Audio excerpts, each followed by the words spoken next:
بسم اللہ الرحمن الرحیم۔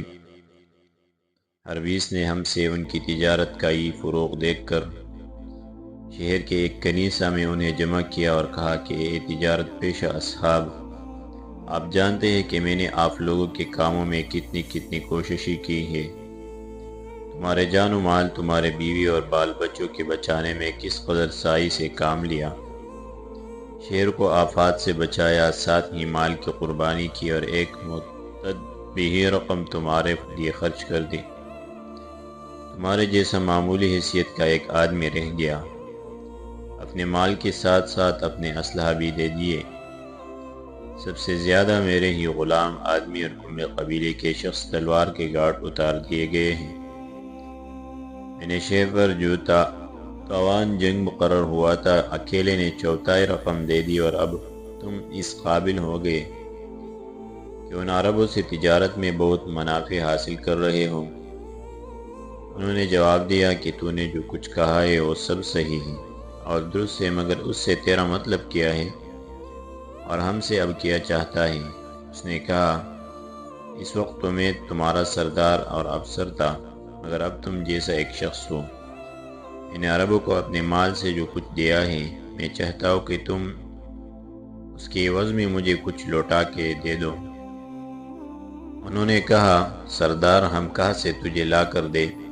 اس نے کہا، میں تمہیں یہ تکلیف دینا نہیں چاہتا کہ تم اپنے میں سے مجھے بھی کچھ بانٹ کے دے دو، اور نہیں منشا ہے کہ گھروں میں سے نکال کے مجھے بخش دو، بلکہ یہ چاہتا ہوں کہ ان عربوں کی تجارت میں تمہیں جو کچھ فائدہ ہوا کرے، اس منافع میں سے 10واں حصہ مجھے دے دیا کرو۔ شہر والے یہ سن کر بہت سٹ پٹائے اور انہیں سخت ناگوار گزرا، ایک دوسرے کی طرف مخاطب ہو کے آپس میں مشورہ کرنے لگے۔ آخر بات کی رائے ہوئی کہ واقعی جو کچھ ہمارے پاس ہے وہ اس سردار کی بدولت ہے۔ اس نے صلح میں بہت زیادہ کوشش کی تھی اور حتی المقدور ہماری حمایت کرنے میں اس نے کوئی دقیقہ روگزشت نہیں کیا تھا۔ نیز اپنا ہم قوم ہونے کے ساتھ ساتھ بادشاہ کے مقربین میں سے بھی ہے، یہ کہہ کر انہوں نے اسے مخاطب کر کے کہا کہ ہم تیرے مطالبہ کو قبول کرتے ہیں، منافع کا 10واں حصہ ہم تجھے دے دیا کریں گے۔ چنانچہ اس نے ایک عامل اپنی طرف سے ان کے اوپر مقرر کر دیا جو روزانہ منافع کا عشر ان سے وصول کر کے اسے دے دیا کرتے۔ 40 روز تک اس کا یہ عامل برابر وصول کرتا رہا۔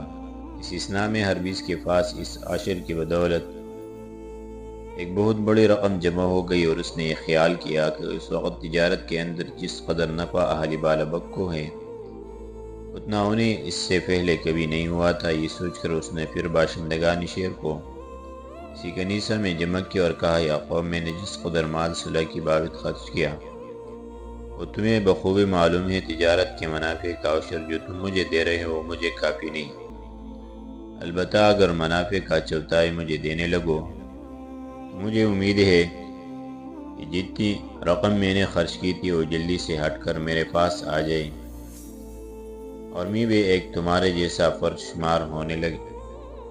قوم نے یہ سن کر انکار کر دیا، آہو آویلا کی آوازیں بلند کی اور تلواریں سون کر مقابلے کے لیے تیار ہو گئی۔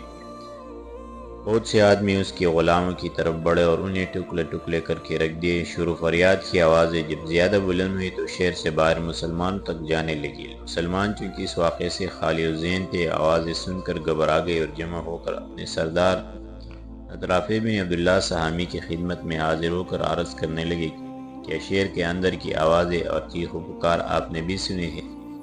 انہوں نے فرمایا کہ ہاں، میں بھی سن رہا ہوں، مگر کیا کر سکتا ہوں؟ ہمیں اندر شہر میں داخل ہونے کی اجازت نہیں، معاہدہ ہی ہماری ان کے مابین اسی بات پر ہے، اور ہم زیادہ حقدار ہیں کہ باری تعالیٰ جل مجدود کے وعدے کی افاع کریں۔ اللہ تبارک و تعالیٰ فرماتے ہیں، من اوفی بما عاہد علیہ اللہ فسیؤتیہ اجرا عظیما۔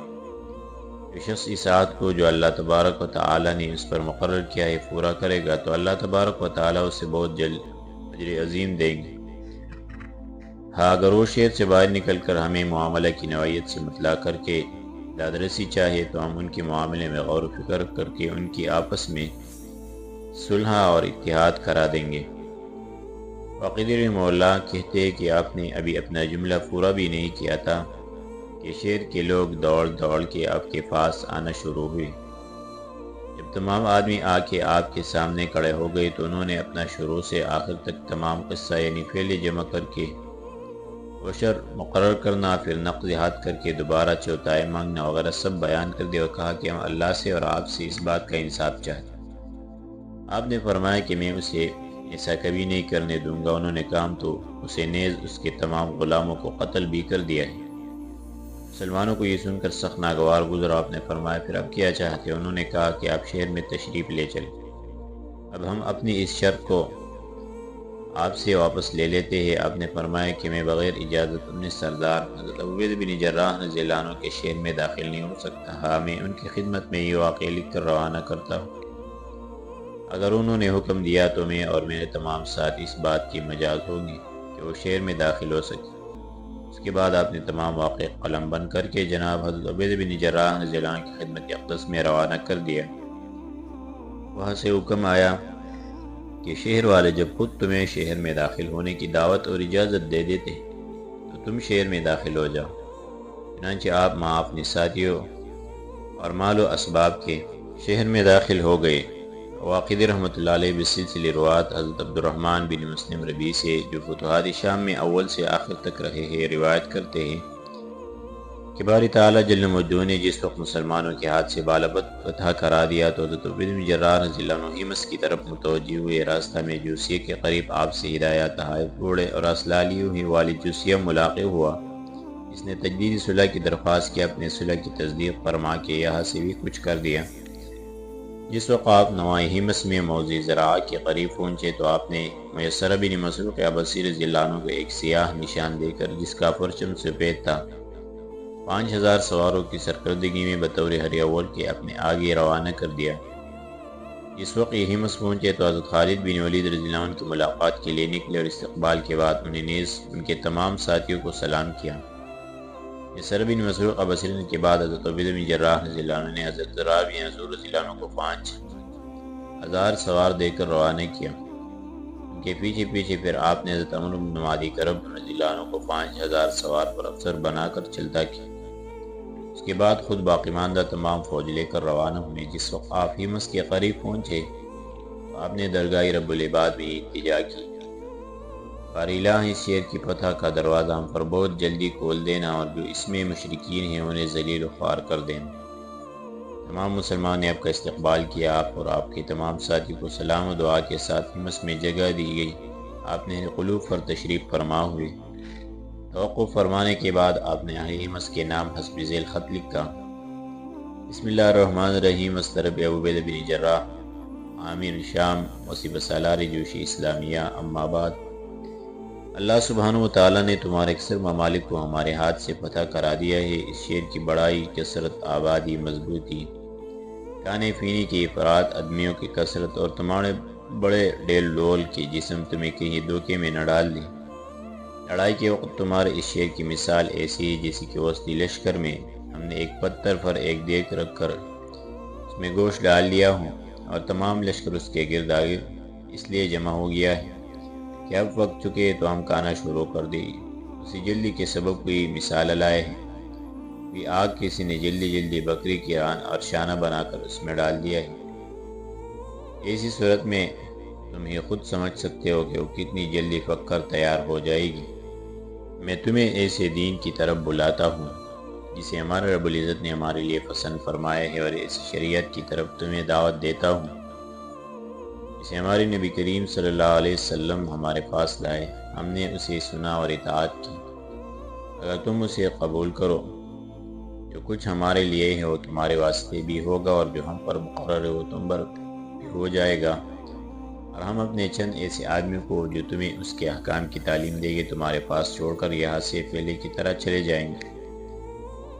لیکن اگر تم اسلام لانے سے انکار کرو گے تو پھر جزیہ دینے کی اقرار کرنا پڑے گا، اور اگر اس سے بھی روگردانی کی جائے گی تو پھر تمہیں لڑائی کے لیے تیار ہو جانا چاہیے، تاکہ اللہ تبارک و تعالیٰ تمہارے اور ہمارے مابین فیصلہ کر، اور وہ سب سے اچھا فیصلہ کرنے والے ہیں۔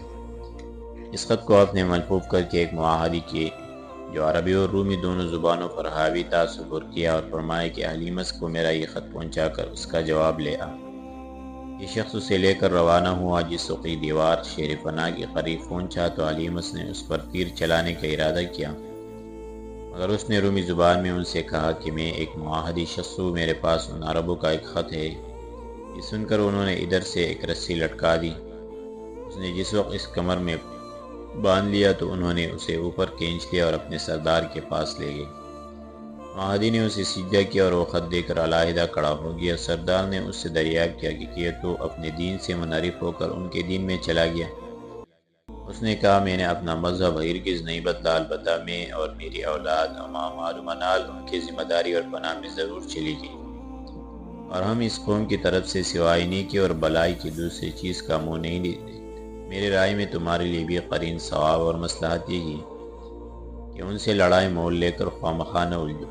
یہ قوم بڑی سخت اور نہایت بہادر ہے، موت سے ڈرنا تک نہیں جانتی۔ ان کے نبی ان کے پاس جو کچھ لائے، انہوں نے جو کچھ ان سے فرمایا اس پر بدیل و جان عامل ہے اور اس سے سرمتجاوز کرنا نہیں جانتے۔ ان کے نزدیک مرجانہ زندگی سے کئی بہتر ہے۔ اس قوم نے اپنے دین کی قسم کھائی ہے کہ جب تک اس شہر کو اس کے باشندے ہمارے سپرد نہ کر دیں گے یا اللہ تبارک و تعالیٰ اسے ہمارے ہاتھ سے پتہ نہ کر دیں گے، اس وقت تک ہم اس شہر سے قدم پیچھے نہیں ہٹائیں گے۔ مجھے اپنے دین اور مسیح علیہ السلام کی قسم، مجھے اس قوم سے تمہاری زیادہ محبت ہے، اور ان کے مقابلے مجھے تمہیں زیادہ محبوب اور عزیز ہوں۔ میں ان کے مقابلے میں تمہاری اعانت کرنا اپنا فرض سمجھتا ہوں، مگر مجھے اس بات کا خوف ہے کہ ان کے سخت پنجہ میں کہیں تم نہ پھنس جاؤ اور ان کی سطوت جلال کی چکی تمہیں پیس کر نہ رکھ دے۔ اگر تم نے ان سے صلح کر لی تو صحیح سلامت اور محفوظ رہو گے، اور اگر مخالفت کی تو یاد رکھو ندامت اٹھاؤ گے۔ فقیدی رحمۃ اللہ علیہ کہتے کہ میں اس کا سردار موریسی کلمات سن کر بے تاب ہو گیا اور غصہ میں اس طرح بڑبڑانے لگا، انجیل صحیح اور عیسی مسیح کی قسم، اگر تو ایلچی نہ ہوتا تو تیری اس زبان درازی کے باعث گدی سے تیری زبان کھنچوا لیتا۔ یہ کہہ کر اس نے وہ خط ایک ایسے شخص کو پڑھنے کے لیے دیا جو عرب کے لکھے ہوئے خط کو بخوبی پڑھ سکتا تھا۔ اس کے بعد حکم دیا کہ اس کا جواب لکھا ہے۔ چنانچہ کلمات کفر کے بعد اس نے حسب ذیل جواب لکھا: یا معاشر العرب، تمہارا خط پہنچا، جو کچھ اس میں دم کی تحدید اور وعید کی گئی ہے وہ معلوم ہوگی۔ اہل شام کے جن لوگوں سے اب تک تمہارا سابقہ پڑھتا رہا ہوں، ہم ان لوگوں میں نہیں ہے۔ خود بادشاہ ہرقل اڑے وقت میں ہم سے مدد چاہتا رہا ہے، اور جب کوئی بڑی مہم یا لشکر اس پر آ پڑتا ہے تو اعانت چاہتا رہتا ہے۔ ہماری شہر فنا نہایت مضبوط، ہمارے دروازے بے حد پختہ اور ہماری جنگ بڑی ہولناک جنگ ہوتی ہے۔ ہم تم سے لڑائی کے لیے ہر وقت تیار ہے۔ والسلام۔ یہ خط لپیٹ کر اس نے معاہدی کے سپرد کیا اور لوگوں کو حکم دیا کہ اسے رسی میں باندھ کے لٹکا دیا جائے۔ چنانچہ یہ شہر فنا کے باہر لٹکا دیا گیا۔ جس وقت زبیر بن جراح رضی اللہ عنہ کے پاس حاضر ہوا تو آپ نے وہ خط کھول کر پڑھا، مسلمانوں کو سنایا۔ بہادران اسلام سنتے ہی لڑائی کے لیے تیار ہو گئے۔ حضرت عبیدہ بن جراح رضی اللہ عنہ نے اپنے لشکر کو 4 حصوں میں تقسیم فرمایا۔ پہلا حضرت مصعب بن نخبۃ الفرازی رضی اللہ عنہ کی ماتحتی میں دے کر بابی جبل کی طرف جو بابی صغیر کے متصل تھا روانہ کیا۔ دوسرے حصہ کو حضرت شرجیل بن حسنہ کاتب رسول اللہ صلی اللہ علیہ وسلم کی سرکردگی میں دیا۔